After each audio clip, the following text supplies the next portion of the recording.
Today I'll talk about 6 common myths in the field of economic growth.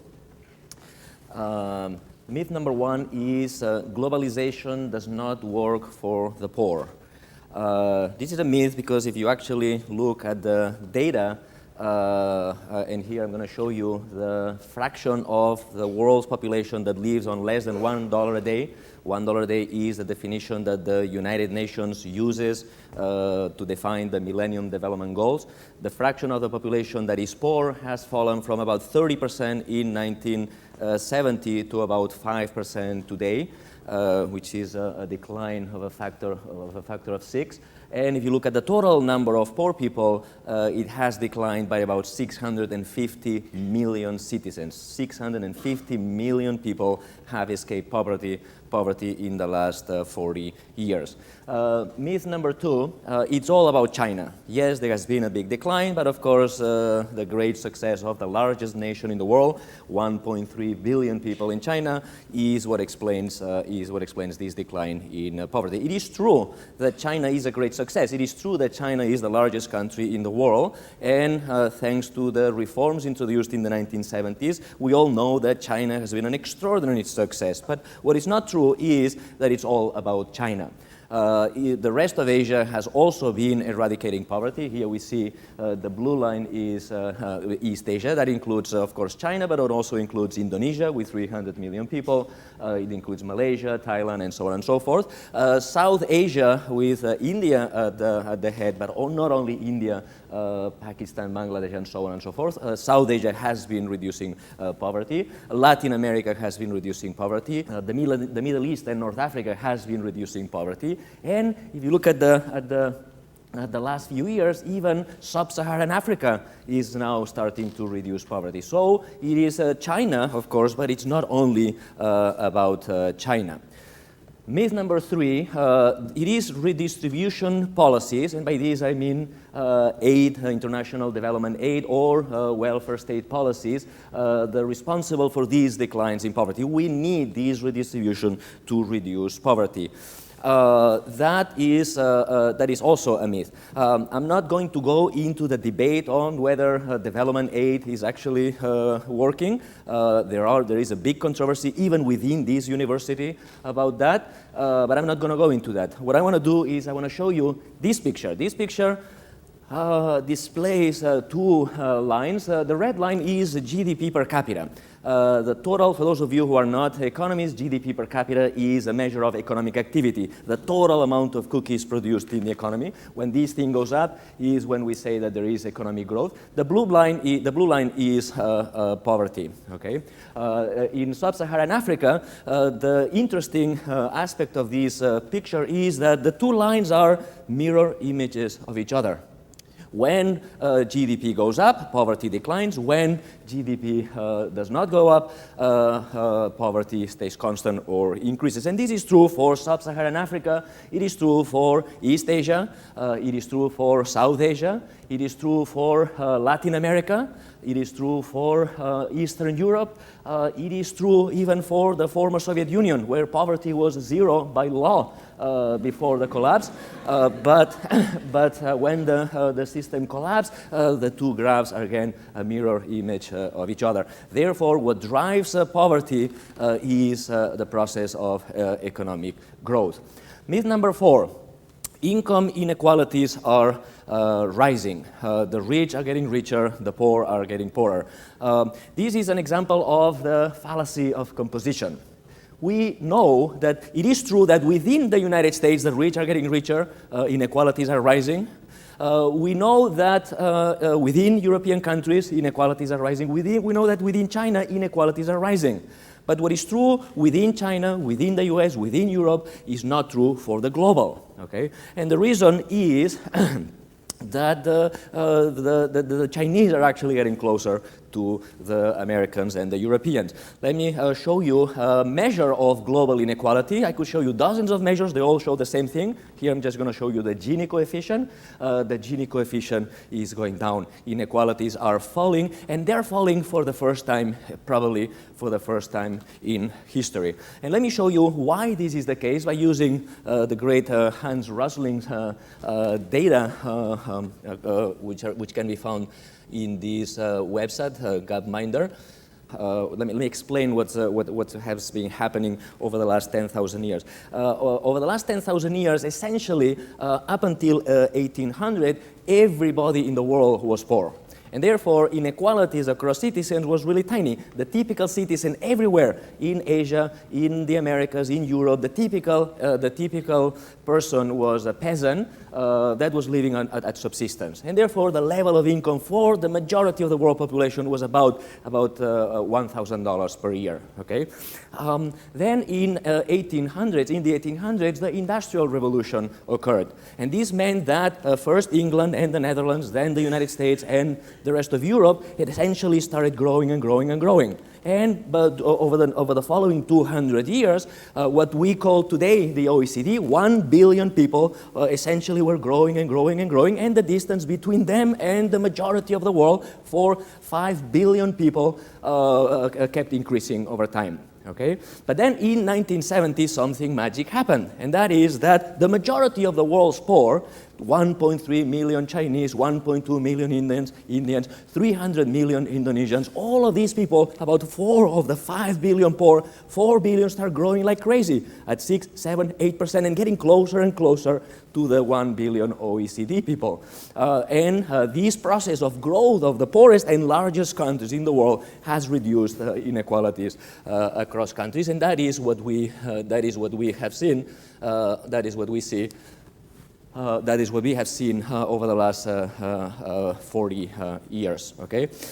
Next myth is that the ultimate source of growth is technological progress, and therefore, because it's technological progress, we need to focus on research and development. We need to concentrate on high-tech sectors that create ideas, and all of these occurs in rich countries, which are the countries that have research departments, research universities, and so on and so forth.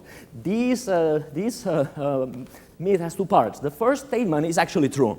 The process of economic growth is very, very complex. Economists have devoted 100 years to study the process of economic growth, and we have found that tons and tons of things matter for economic growth, from the financial sector to regulation to openness to the specialization of Adam Smith and so on and so forth. Many, many, many things actually matter. However, we all agree that the ultimate source of growth, the only sustainable way to grow, is technological progress, the creation of new ideas. What's wrong, what's a myth about this statement is the second part. Therefore, we need to focus on research and development. We need to focus on high-tech sectors. We need to focus only on the creation of ideas in rich countries. And poor countries, what poor countries need to do is wait for the rich to invent and then copy and adapt what the rich guys invent. That is a myth, okay? Ideas per se don't really matter. Okay, if you create nice dissertations and you store them in the basement of some library, like Indiana Jones's Lost Ark, that's not going to create economic growth. That's not going to reduce poverty. What matters for economic growth is ideas that are transformed into business opportunities that create jobs and create wealth. Okay. So the question is, where do these business ideas come from? Now, if you actually look at the latest, at the business ideas of the last few decades, you'll see that they have come from, they have been in incredibly all sectors. We have great ideas in the coffee sector. Here we have Nespresso, or we have Starbucks. Ideas have been created in 1,000-year-old sectors like the circus, okay? And by the way, Guy Laliberté, which is the guy that invented Cirque du Soleil, was not a scientist, was a street performer. Or ideas have been invented in a sector that is 40,000 years old. We invented the needle 40,000 years ago, and that's where we invented clothing.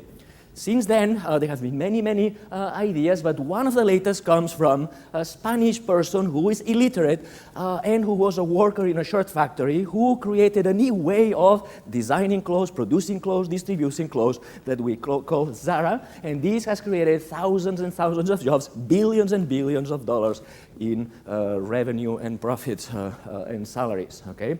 Or we have invented stuff, new ways of producing, new ways of distributing, new ways of storing furniture, another very old sector. Or we have adapted, Africans have adapted the cellular technology to transfer money from one place to another, okay? They didn't invent the cellular phone, but they just adapted and created new businesses to transfer money from one place to another in a world in which there is no there's no ATM machines, and even there's no electricity. Okay, so all of this means that essentially 8% of business ideas comes from scientists. Only 8% of ideas come from research and development. 92% come from workers. They come from students, workers like Amancio Ortega that created Zara, or students like Mark Zuckerberg's Facebook, or street performers like Guy Laliberté with Cirque du Soleil, okay? Ideas and innovations have occurred in all sectors, and they have to occur in every single country. It is not true that for Africans to grow, they need to wait for somebody to invent stuff in Silicon Valley. They need to innovate in their own way, okay? Which brings me to myth number 6. Based on myth number 5, if we believe that the key to economic growth is research and development, then the policies that we implement, the policies that have been implemented in virtually every country, focus on research and development. We try to increase the fraction of GDP that we devote to R&D.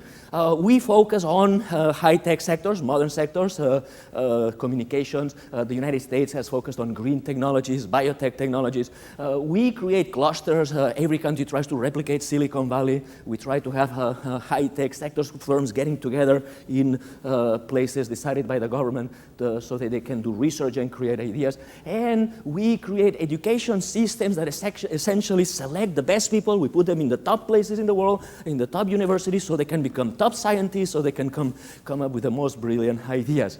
That is a myth. That is, I think, it's wrong. Because if innovation essentially is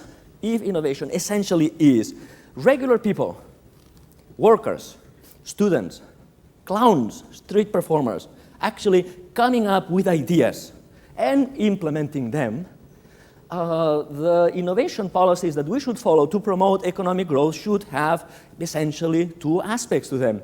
Number 1, we should make sure that the average citizen, a worker, a street performer, a student, has ideas. And number 2, that once they have these ideas, they are easily implemented, okay?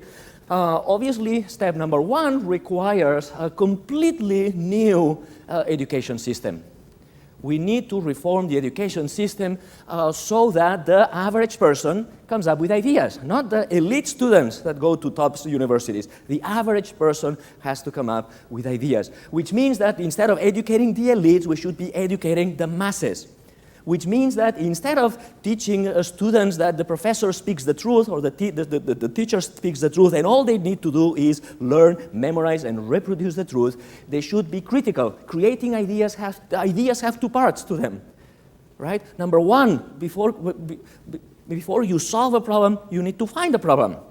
Ideas, the first step of an idea is you need to realize that something doesn't work, something is missing, something is broken. And the second part is you solve it. Okay? Therefore, we need to teach the students to be critical, to think that things might be broken, to find problems, and then to solve them. We need to teach the students to be creative.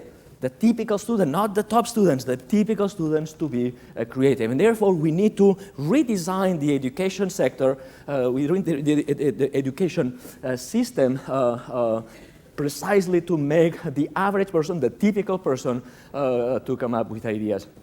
And the second part of the innovation policy should be not to select the sectors, the high-tech sectors, the biotech sectors, the modern sectors that will bring ideas. Ideas will bring from all the sectors. What the government needs to do is to create the environment so that when the typical person, the typical student, the typical clown actually comes up with an idea, it is easy for them to implement. And this requires a whole array of things, from easy regulation, regulation that allows individuals in whatever sector, to come up to create the new companies, the new firms that implement the ideas. It requires infrastructure so people can implement their ideas, and so on and so forth. And realizing that ideas will occur and will be implemented in every single sector, not the top sectors, not the modern sectors, every single sector in every single country. African countries should not be waiting for Americans to invent and they adopt. They should be innovating as well. Okay? Only if we do it this way, we can continue to grow, we can continue to eliminate poverty, and we can continue to reduce global income inequalities. Thank you very much.